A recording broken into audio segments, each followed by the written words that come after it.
Movie शुरू होती है तो हम हस्बैंड क्लाइव और वाइफ एल्सा को देखते हैं जो एक लेबॉर्ट्री में हैं। ये दोनों जेनेटिक साइंटिस्ट हैं, यानी ये ऐसे साइंटिस्ट हैं जो लैब में एक्सपेरिमेंट करके नए नए एनिमल्स बनाते हैं। इनका काम बहुत ही इंटरेस्टिंग है। वो ये है कि दो एनिमल्स के डीएनए मिक्स करके नया एनिमल या एक एनिमल और एक क्रिएचर के डीएनए मिक्स करके नया क्रिएचर बनाएं। ये दोनों एक मेडिसिन कंपनी के लिए काम करते थे जिसका नाम नर्ड था, NERD। इनका काम इस कंपनी में ये था कि ये एक्सपेरिमेंट करके मुख्तलिफ किस्म के एनिमल बनाएं और फिर उस नए एनिमल की प्रोटीन से मुख्तलिफ बीमारियों का इलाज ढूंढें। रिसेंटली उन्होंने एक न्यू एनिमल बनाया था जो मेल था और दिखने में बहुत ही मुख्तलिफ और क्रीपी भी था। इस तरह का एक एनिमल ये पहले भी बना चुके थे जो कि फीमेल थी। अब ये दोनों एनिमल्स को एक जगह इकट्ठा रख देते हैं कि ये दोनों एक दूसरे से कैसा बिहेव करते हैं। हम देखते हैं कि ये दोनों एनिमल्स एक दूसरे से अच्छे से बिहेव करते हैं और घुल मिल जाते हैं, यानी उनका एक्सपेरिमेंट कामयाब हो गया है।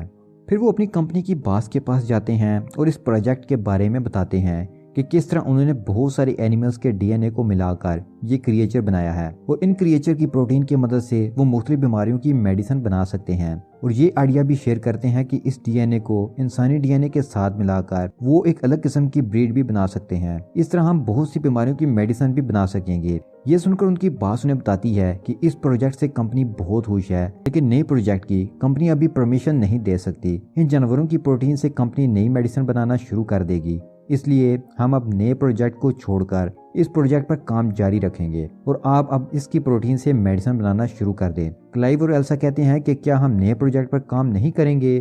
तो बॉस कहती है कि हम जरूर उस पर काम करेंगे, लेकिन अभी हम इन जानवरों की प्रोटीन से मेडिसिन बनाकर मार्केट में लाएंगे। इसके बाद तुम्हारे प्रोजेक्ट पर भी काम जल्दी शुरू कर देंगे। अब दोनों हस्बैंड वाइफ मायूस हो जाते हैं क्योंकि दोनों जेनेटिक साइंस के इल्म की मदद से कुछ नया करना चाहते थे। इसलिए दोनों डिसाइड करते हैं हम सीक्रेटली इस प्रोजेक्ट पर काम करेंगे। अब दोनों छुप कर ये काम शुरू कर देते हैं। वो एनिमल तो उनके पास थे, अब उन्हें इंसानी डीएनए की जरूरत थी जिनको वो इस एनिमल के डीएनए से मिला सकें। तो एल्सा क्लाइव को किसी का डीएनए ला कर देती है। क्लाइव उससे पूछता है कि ये डीएनए किसका है, तो वो बताती है कि किसी अननोन इंसान का है। फिर वो सब जानवरों के डीएनए से इस डीएनए को मिलाते हैं। वो काफी दफा ट्राई करते हैं लेकिन वो नाकाम रहते हैं।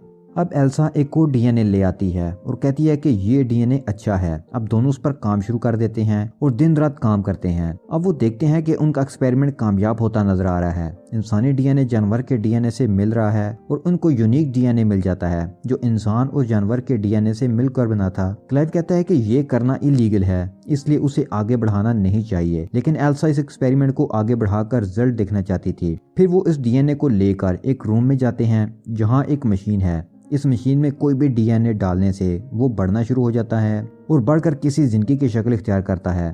एल्सा इस मशीन के अंदर इस डीएनए को डाल देती है। क्लाइव इससे आर्ग्यू करता है कि हम अच्छा काम नहीं कर रहे, इस एनिमल को बनाएंगे और फिर मार देंगे, क्या फायदा। एल्सा कहती है कि दुनिया में हर रोज इतने लोग मरते हैं, हमारे इस एक्सपेरिमेंट से अगर कोई अच्छी मेडिसिन या इलाज का तरीका मिल गया तो कितने लोगों का फायदा हो जाएगा। तो क्लाइव उस एक्सपेरिमेंट को आगे बढ़ा देता है। अब हम देखते हैं कि इस डीएनए से बनने वाला बच्चा बहुत ही तेजी से बढ़ रहा है, जो कि हैरानकुन बात थी। फिर एक दिन लैब का अलार्म बजता है तो वो देखते हैं कि वो बच्चा बड़ा हो चुका है और पैदा होने के लिए बिल्कुल रेडी है। अब उसे इस मशीन से निकलना होगा। वो उसे बाहर निकालते हैं। वो क्रिएचर बहुत ही अजीब और डरावना था। क्लाइव उसे मारना चाहता था क्योंकि वो चाहता था कि किसी को कोई नुकसान ना पहुंचे और एल्सा उसे मना करती है, लेकिन क्लाइव अंदर चला जाता है और उस जगह जाता है जहां वो क्रिएचर रखा था। जब मारने के लिए वो आगे जाता है तो वो देखता है कि वो तो पहले ही मर चुका है। एल्सा कहती है कि ये मर चुका है इसलिए खतरे की बात नहीं है, तो वो इस बॉक्स को ओपन कर देती है। वो देखती है कि अंदर नजर आने वाली चीज स्किन है, एक होल है। उसके अंदर जो एनिमल था वो तो गायब है, यानी अब वो नया पैदा होने वाला एनिमल उसी लैब में है। फिर अचानक से वो क्रिएचर जिसकी अजीब सी शक्ल थी और दो पैर थे उसके सामने आ जाता है। क्लाइव बाहर से देख रहा था और कहता है कि तुम बाहर आ जाओ, मैं लैब में जहरीली गैस छोड़ देता हूँ। लेकिन एल्सा बाहर नहीं आती और इस क्रिएचर से बात करती है कि मैं तुम्हें कुछ नहीं कहूंगी। तो वो क्रिएचर उसके पास आ जाता है, लेकिन इसी दौरान क्लाइव वहाँ राड उठाया आ जाता है तो वो गुस्से में आ जाता है। फिर दोनों वहाँ से बाहर आ जाते हैं। क्लाइव एल्सा से कहता है कि ये क्रिएचर खतरनाक हो सकता है और इसे हम कहाँ छुपाएंगे, इसलिए मुझे इसे मारना ही होगा। लेकिन एल्सा उसे ऐसा नहीं करने देती। फिर वो लैब में बेहोशी के लिए गैस छोड़ते हैं और उसे बेहोश करके वो उसे एग्जामिन करने लगते हैं। तो वो देखते हैं कि ये क्रिएचर फीमेल है जो बहुत फास्ट ग्रो कर रही है। एक वक्त आएगा कि ये जल्द ही मर जाएगी, उसका लाइफ स्पैन बहुत ही थोड़ा है। अब हम देखते हैं कि ये क्रिएचर ग्रो कर रहा है उसके हाथ निकल आए हैं और उसका ब्रेन भी ग्रो कर रहा है। एल्सा उसे खाना खिलाती है और उससे इमोशनली अटैच भी हो जाती है। वो एक दिन उसे अल्फ़ाबेट्स देती है और कहती है कि इन्हें मिलाकर मेरा नाम बनाओ। तो वो अल्फ़ाबेट्स मिलाकर नर्ड लिखता है, जो कि इस मेडिसिन कंपनी का नाम है जिसकी लैब में ये क्रिएचर बना। ये नाम एल्सा की शर्ट पर लिखा था। तो ये देखकर एल्सा खुश हो जाती है क्योंकि इस क्रिएचर ने चीज़ों को जल्दी से पिक करना शुरू कर दिया था। इस दौरान वहाँ क्लाइव आ जाता है और एल्सा को पूछता है कि उसको बाहर किसने निकाला, उसे अंदर बंद करो और उसकी दुम को भी कवर करो। इस क्रिएचर की लंबी सी दुम भी थी। क्लाइव इस क्रिएचर को बिल्कुल पसंद नहीं करता था। एल्सा उसे कहती है कि उसे जानवर मत कहो, ये बहुत स्मार्ट है, इसने अभी अल्फाबेट जोड़कर नर्ड लिखा, जिसको उल्टा पढ़ो तो ड्रेन बनता है। एक दिन वहाँ क्लाइव का भाई आ जाता है तो उसे ड्रेन की हकीकत पता चल जाती है। अब वो ड्रेन को वहाँ नहीं रख सकते थे तो उसे फार्म हाउस ले जाते हैं। अब एल्सा और क्लाइव कंपनी के ओनर को प्रेजेंटेशन देने लगते हैं अपने इन प्रोजेक्ट्स के बारे में जिनमें उन्होंने क्रिएचर बनाए थे। अब वो दोनों क्रिएचर्स को वहां ले आते हैं और एक ही बॉक्स में छोड़ देते हैं, लेकिन अचानक वो दोनों आपस में लड़ पड़ते हैं और एक दूसरे को बुरी तरह जख्मी करने के बाद मार देते हैं। ये देखकर सब मायूस हो जाते हैं। उनको पता चलता है कि इन क्रिएचर्स में से जो फीमेल थी उसका जेंडर चेंज हो गया और वो मेल बन गई थी, इसलिए दोनों मेल आपस में लड़ पड़े। इस क्रिएचर में एक ऐसे एनिमल का डीएनए था जिसमें ये खासियत थी कि वो अपना जेंडर तब्दील कर सकता है। और एल्सा क्लाइव को इस बारे में पता नहीं चल सका क्योंकि वो दोनों तो अपने ड्रेन वाले प्रोजेक्ट में बिजी थे। अब हम देखते हैं कि ड्रेन बड़ी हो चुकी है और एल्सा उसे बच्चों की तरह ट्रीट करती है, उसे ट्रेन करती है और बहुत कुछ सिखाती है। एक दिन ड्रेन घर से भागकर जंगल में चली जाती है। क्लाइव और एल्सा उसे ढूंढते हैं, उसके पीछे जंगल में जाते हैं तो वो देखते हैं कि वो जंगल में शिकार करने आई है। उसने एक रैबिट को मार दिया है और अब वो उसे खा रही है। वो उसे घर ले आते हैं। फिर वो एल्सा को अल्फाबेट्स को जोड़कर बताती है कि वो इस जगह अकता गई है और बोर हो चुकी है। अब वो छलांग लगाकर छत से चिमट जाती है, उसे तोड़कर छत पर चढ़ जाती है।